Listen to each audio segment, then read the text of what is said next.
जय श्री कृष्ण मित्रों, स्वागत है आपका हमारे चैनल पर। दोस्तों, इस संसार में जन्म लेने वाला हर मनुष्य सुख की तलाश में है, लेकिन विडंबना यह है कि वह सुख को बाहर ढूंढ रहा है, जबकि आनंद का सागर उसके भीतर ही हिलोरे ले रहा है। आज का यह वीडियो कोई साधारण वीडियो नहीं है, यह एक यात्रा है अंधकार से प्रकाश की ओर, निराशा से आशा की ओर और मृत्यु के भय से अमरता के ज्ञान की ओर। श्रीमद्भागवत गीता केवल एक धर्मग्रंथ नहीं है, बल्कि यह मानव जीवन का मैनुअल है। जब भी जीवन के कुरुक्षेत्र में हम अर्जुन की तरह अपने गांडीव को रखकर हताश हो जाते हैं, जब हमें अपना कर्तव्य नहीं सूझता, तब भगवान श्री कृष्ण की वाणी ही हमें मार्ग दिखाती है। आज के आधुनिक युग में, जहां हर व्यक्ति तनाव, डिप्रेशन और चिंताओं से घिरा है, गीता का ज्ञान ही वह संजीवनी है जो हमें फिर से खड़ा कर सकती है। इसलिए मेरा आपसे अनुरोध है कि इस वीडियो को अंत तक देखें और इन विचारों को अपने जीवन में उतारने का प्रयास करें। भाग 1, आत्मा और मृत्यु का सत्य, द सोल इन डेथ। भगवान श्री कृष्ण कुरुक्षेत्र के मैदान में अर्जुन से कहते हैं, हे पार्थ, तुम व्यर्थ ही शोक करते हो। ये संसार नश्वर है, किंतु आत्मा अमर है। मित्रों, हम सब मृत्यु से डरते हैं। हमें लगता है कि मृत्यु अंत है, लेकिन श्री कृष्ण कहते हैं कि मृत्यु तो केवल एक पड़ाव है।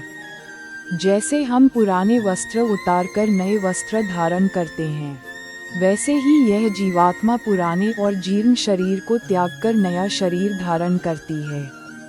इसे न तो शस्त्र काट सकते हैं, न आग जला सकती है, न पानी भिगो सकता है और न ही हवा सुखा सकती है। जब आप इस सत्य को समझ लेते हैं, तो जीवन से डर समाप्त हो जाता है। सोचिए, जो कभी मर ही नहीं सकता, उसे मारने का डर कैसा? जो शाश्वत है, उसके लिए रोना कैसा? जो लोग चले गए हैं, वे नष्ट नहीं हुए, वे बस रूप बदल चुके हैं। ये सृष्टि का चक्र है। जो जन्मा है, उसकी मृत्यु निश्चित है, और जो मृत है, उसका जन्म निश्चित है। इसलिए उस अपरिहार्य सत्य के लिए शोक करना बुद्धिमानी नहीं है। भाग 2, कर्मयोग कर्म ही पूजा है, द फिलॉसफी ऑफ एक्शन। जीवन समस्याओं का घर है, और अक्सर हम समस्याओं से भागना चाहते हैं। हम सोचते हैं कि सब कुछ छोड़कर हिमालय चले जाएं तो शांति मिल जाएगी। लेकिन कृष्ण कहते हैं, नहीं अर्जुन, भागना धर्म नहीं है, कर्म करना ही धर्म है। श्री कृष्ण समझाते हैं कि कोई भी मनुष्य एक क्षण के लिए भी बिना कर्म किए नहीं रह सकता। हमारा सांस लेना, हमारा सोचना, हमारा जागना, सब कुछ कर्म है। तो फिर कर्म से भागना क्यों? लेकिन यहाँ एक रहस्य है। भगवान कहते हैं, कर्मण्येवाधिकारस्ते मा फलेषु कदाचन। अर्थात तेरा अधिकार केवल कर्म करने में है, उसके फलों में नहीं। आज हमारे दुखों का सबसे बड़ा कारण क्या है? यही कि हम काम शुरू करने से पहले ही फल की चिंता करने लगते हैं। अगर मैं हार गया तो, अगर मुझे सफलता नहीं मिली तो, ये चिंताएं हमारी ऊर्जा को नष्ट कर देती हैं। श्री कृष्ण कहते हैं कि तुम केवल अपनी पूरी निष्ठा और ईमानदारी से कर्म करो। परिणाम ईश्वरीय विधान है। जब तुम फल की इच्छा त्याग कर काम करते हो, तो तुम्हारा काम ही योग बन जाता है। यही कर्मयोग है। याद रखें, जो व्यक्ति परिणामों की चिंता किए बिना अपने कर्तव्य का पालन करता है, सफलता झक मारकर उसके पीछे आती है। भाग 3, मन सबसे बड़ा मित्र और शत्रु, mind, the best friend and worst enemy. Arjun भगवान से पूछते हैं, हे केशव, यह मन बहुत चंचल है, इसे वायु की तरह वश में करना अत्यंत कठिन है। क्या ये हम सबकी समस्या नहीं है? हमारा मन हमें कभी अतीत के पश्चाताप में ले जाता है, तो कभी भविष्य की चिंताओं में, वह कभी वर्तमान में टिकता ही नहीं। श्री कृष्ण उत्तर देते हैं, निस्संदेह मन चंचल है, लेकिन अभ्यास और वैराग्य से इसे वश में किया जा सकता है। भगवान कहते हैं कि जिस मनुष्य ने अपने मन को जीत लिया, उसके लिए मन सबसे अच्छा मित्र है। लेकिन जिसका मन उसके नियंत्रण में नहीं है, उसके लिए मन ही सबसे बड़ा शत्रु है। यह मन ही है जो हमें काम, क्रोध और लोभ के नरक में धकेलता है। क्रोध से भ्रम पैदा होता है, भ्रम से बुद्धि व्यग्र होती है, और जब बुद्धि नष्ट हो जाती है तो मनुष्य का पतन हो जाता है। इसलिए जब भी गुस्सा आए तो एक पल के लिए रुक जाएं, मौन हो जाएं, क्योंकि क्रोध में लिया गया निर्णय और क्रोध में बोले गए शब्द दोनों ही जीवन भर का पछतावा दे सकते हैं। मन को शांत रखना ही सबसे बड़ी संपत्ति है। दुनिया की दौलत आपको बिस्तर दे सकती है, लेकिन नींद नहीं। भोजन दे सकती है, लेकिन भूख नहीं। और सुख के साधन दे सकती है, लेकिन शांति केवल मन के नियंत्रण से मिलती है। भाग 4, संबंध और समाज, रिलेशनशिप्स एंड सोसाइटी। गीता हमें रिश्तों का भी पाठ पढ़ाती है। आजकल रिश्ते कांच की तरह नाजुक हो गए हैं, जरा सी ठेस लगी और टूट गए। श्री कृष्ण कहते हैं कि अपेक्षा ही दुखों का मूल कारण है। हम दूसरों से बहुत उम्मीदें लगा लेते हैं। हम चाहते हैं कि लोग हमारे अनुसार चलें, हमारा सम्मान करें, हमसे प्रेम करें, और जब ऐसा नहीं होता तो हमें दुख होता है। कृष्ण कहते हैं, सुख और दुख, मान और अपमान, सर्दी और गर्मी, इन सब में जो समान रहता है वही मेरा प्रिय भक्त है। अगर कोई आपका अपमान करे तो उसे स्वीकार मत करो। अगर कोई आपकी निंदा करे तो विचलित मत हो। लोग आपके बारे में क्या सोचते हैं, यह महत्वपूर्ण नहीं है। महत्वपूर्ण यह है कि आप अपने बारे में क्या जानते हैं और ईश्वर आपके कर्मों को कैसे देख रहे हैं। एक बहुत सुंदर बात कही गई है, बुरा करने वाले का तो पता नहीं, लेकिन अच्छा करने वाले के साथ कभी बुरा नहीं होता। कभी कभी हमें लगता है कि अच्छे लोगों के साथ ही बुरा क्यों होता है। ये हमारी सीमित दृष्टि है। ईश्वर की योजना हमारी समझ से बहुत बड़ी है। जो आज बुरा लग रहा है, हो सकता है वह आपको किसी बड़ी मुसीबत से बचाने के लिए हो। जैसे कड़वी दवा बीमारी ठीक करने के लिए जरूरी होती है, वैसे ही जीवन के संघर्ष हमें मजबूत बनाने के लिए जरूरी होते हैं। सच्चा रिश्ता वही है जो परमात्मा से जुड़ा हो। बाकी सब रिश्ते तो इस शरीर के साथ ही छूट जाएंगे। इसलिए प्रेम करना है तो निस्वार्थ करो।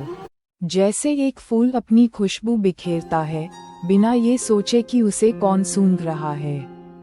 भाग 5, विश्वास और समर्पण, फेथ एंड सरेंडर। जब सारे रास्ते बंद हो जाएं, जब चारों तरफ अंधेरा हो, तब क्या करें? तब श्री कृष्ण कहते हैं, सर्वधर्मापरित्यज्य मामेक शरणं व्रज। सब धर्मों को, सब आश्रयों को त्याग कर केवल मेरी शरण में आ जा। मैं तुझे सब पापों से मुक्त कर दूंगा, तू शोक मत कर। दोस्तों, ये ब्रह्मांड की सबसे बड़ी गारंटी है, जिसे स्वयं भगवान दे रहे हैं। हम अपने छोटे छोटे दिमाग से जीवन की बड़ी बड़ी पहेलियां सुलझाने की कोशिश करते हैं और उलझ जाते हैं। कभी कभी जीवन को ईश्वर के भरोसे छोड़ देना चाहिए। विश्वास वो शक्ति है जिससे उजड़ी हुई दुनिया में भी प्रकाश लाया जा सकता है। याद रखिए, जो व्यक्ति ईश्वर पर भरोसा करता है, ईश्वर उसका साथ कभी नहीं छोड़ते। जब द्रौपदी का चीरहरण हो रहा था, तब तक भगवान नहीं आए जब तक उसने अपनी शक्ति और दूसरों से उम्मीद नहीं छोड़ी। जैसे ही उसने दोनों हाथ उठाकर पुकारा, हे गोविंद, वैसे ही रक्षा के लिए भगवान आ गए। समर्पण का अर्थ है, हे प्रभु, जो तू करेगा वो मेरे लिए श्रेष्ठ होगा। मेरा सुख तेरी रजा में है। जब आप इस भाव से जीते हैं, तो तनाव, स्ट्रेस का कोई स्थान नहीं रह जाता। भाग 6, जीवन जीने की कला, द आर्ट ऑफ लिविंग, भगवान श्री कृष्ण के अनुसार। एक आदर्श व्यक्ति, स्थित प्रज्ञ, वह है जो कछुए की तरह अपनी इंद्रियों को समेट कर रखता है। वह संसार में रहता है, लेकिन संसार उसमें नहीं रहता। जैसे कमल का पत्ता पानी में रहकर भी पानी से नहीं भीगता, वैसे ही हमें संसार के सुख दुख के बीच रहकर भी उनसे निर्लिप्त रहना चाहिए। अपने आप को कभी कम मत समझो। तुम वही हो जो तुम मानते हो। यद भाव तद भवति। जैसा आपका विश्वास होगा, वैसे ही आप बन जाएंगे। अगर आप मानेंगे कि आप कमजोर हैं, तो आप कमजोर रह जाएंगे। अगर आप मानेंगे कि आप परमात्मा का अंश हैं, असीमित शक्ति के स्वामी हैं, तो कोई भी लक्ष्य आपके लिए असंभव नहीं है। जीवन में 3 चीजें कभी वापस नहीं आती: बोले गए शब्द, गुजरा हुआ समय और टूटा हुआ भरोसा। इसलिए वाणी पर संयम रखें, समय का सदुपयोग करें और चरित्र की रक्षा करें। अहंकार मत करो। रावण, कंस और दुर्योधन, इनके पास क्या कमी थी? धन, बल, सेना, सब कुछ था, लेकिन अहंकार ने इनका सर्वनाश कर दिया। विनम्रता ही मनुष्य का आभूषण है। जो पेड़ फलों से लदा होता है, वह हमेशा झुका रहता है। निष्कर्ष, कंक्लूजन, अंत में श्रीमद्भागवत गीता हमें यही सिखाती है कि जीवन एक युद्ध है। हर रोज हमें अपने अंदर की बुराइयों से, अपने आलस्य से, अपने डर से लड़ना है, और इस युद्ध में हमें अपना सारथी स्वयं श्री कृष्ण को बनाना है। जब विवेक रूपी कृष्ण हमारे मन रूपी रथ को चलाएंगे, तो विजय निश्चित है। उठो अर्जुन, अपने गांडीव को उठाओ। ये समय रोने का नहीं, पुरुषार्थ करने का है। ये समय भागने का नहीं, जागने का है। अतीत को भूलो, भविष्य की चिंता छोड़ो और वर्तमान के इस पल को अपना सर्वश्रेष्ठ बनाओ। याद रखना, तुम अकेले नहीं हो। वह परमपिता परमेश्वर हर पल, हर क्षण तुम्हारे साथ है, तुम्हारे हृदय में है। बस जरूरत है उसे पहचानने की, उस पर विश्वास करने की। आउट्रो समापन संदेश। दोस्तों, गीता का ये ज्ञान अनंत है। इसे एक वीडियो में समेटना समुद्र को गागर में भरने जैसा है। लेकिन अगर आज की बातों से आपके जीवन में थोड़ा भी सकारात्मक बदलाव आया हो, तो हमारा प्रयास सफल होगा। भगवान श्री कृष्ण कहते हैं कि जो इस ज्ञान को मेरे भक्तों तक पहुंचाता है, वह मुझे सबसे अधिक प्रिय है। तो आप भी इस पुण्य के भागी बने। इस वीडियो को अपने मित्रों, परिवार और उन लोगों के साथ शेयर करें जो जीवन में निराश हैं। कमेंट में प्रेम से लिखें, जय श्री राधे कृष्ण। ऐसी ही प्रेरणादायक वीडियो देखने के लिए चैनल को सब्सक्राइब करें और बेल आइकॉन दबाएं ताकि गीता का ज्ञान आप तक रोज पहुंच सके। हंसते रहें, मुस्कुराते रहें और जीवन के हर संघर्ष में कहते रहें, जय श्री कृष्ण।